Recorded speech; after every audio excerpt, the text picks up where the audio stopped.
because my job is to inspire you to take that research that you've been working on and spin that into a story of your family and people in your family. So the first thing I want to do is play this storyteller. Make sure we got everything set up. It looks like a go there. Master storyteller.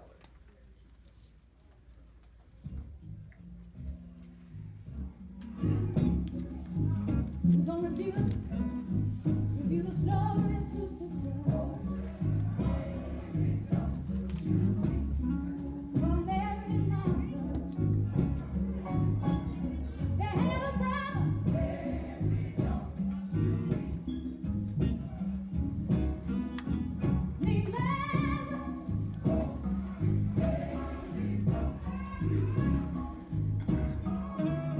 one day while Jesus was away.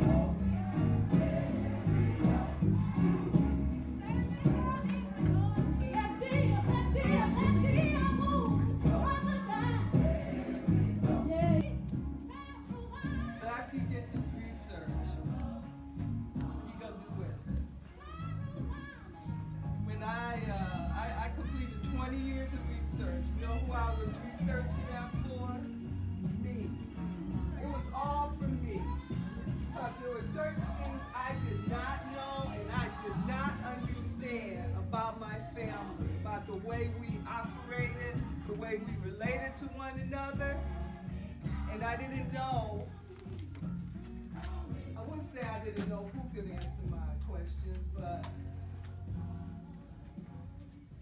I did. I didn't know if it was all right to ask. Anybody ever had that experience in your family? Just don't know. Is it okay to ask the question? So I went and I did 20 years and growing gray in the library, the microfilm room at the Library of Michigan. Been there? Yeah. Yeah. So let me get back over here my paper. I got to get my keynote. Many years ago. Thank you so much. If you go to my website, you will see some pictures from her funeral. I was blessed by having a sister who knew somebody who knew somebody, and me, my mother, and my sister were able to go to her funeral. So that was really something. Okay, so why are you here? You're here to hear about some research, how to do research. You're here doing this, if you're like me, you're doing this research for yourself. You have questions, you don't know if it's okay to ask, you don't know who to ask. And so you go, like I did, you go sneaking around in the census, trying to find out. You go there to try to find out. And so now I have told one of my stories in my book, Mother of Orphans, the true and curious story of Irish Alice, a colored man's widow. And I'll just tell you a little bit about my book, because really I want to talk to you about telling your story. But the story that I got on my Irish great-grandmother was that she married a colored man. We didn't know when, but and he died in 1912. And this picture on the bottom of the cover is the day that they buried him. And this is her at the end, Irish Alice, and these are their 3 children. These are her sister-in-laws. How would you like to be an Irish woman in 1912 left with 6 black sisters-in-laws? Yeah, it was like that. And then the next year, wasn't that they didn't try to help, they were just from 2 different cultures. The next year, in 1913, she put their 3 children in an orphanage. And that's all of the story that we ever got until I started looking into it. First thing, the orphanage part didn't even make sense. Because she was sitting right there at my grandma's house in Detroit. She came there and lived with her. So, you know, I had to recent history, and so that's the story that's told in this book, as well as 4 generations from her black family. Her sister-in-law, Pauline, who was our black matriarch, her daughter, Polly, her granddaughter, Mary Jane, my mother, and myself, to think about, to see how what happened with her came down through our family, and what that our legacy, her legacy was. So that's what this book is about. And I have a table out here.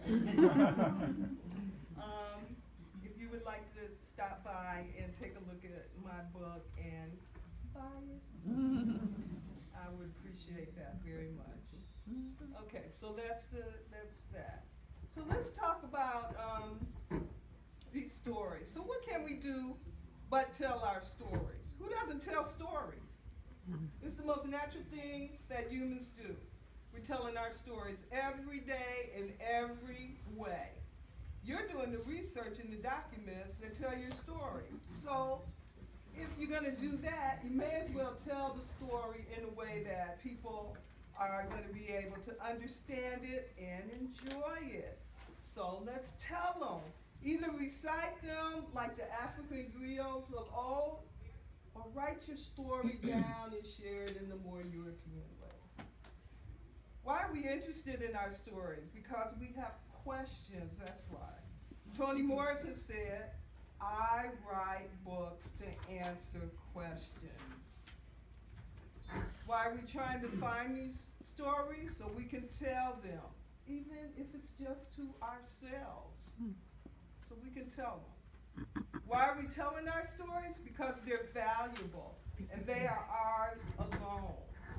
My friend, my soror, and writing group mate, author Landis Lane, told me this in an interview for my artist podcast. Maybe I will never sell 10 million books. I don't know. But does that mean my story has less validity? No. That's right. That's Landis Lane. Thank you very much. What she just said about the validity of our stories is what Henry Louis Gates knows. And he has turned that idea and that knowledge into a series, a genealogy series for the Public Broadcasting System, PBS, called Finding Your Roots. And people talk about this show with glee. Anybody here watch it? Yeah, I love it. I love it when he finds something out that people don't know and he leans over and says, how does that make you feel?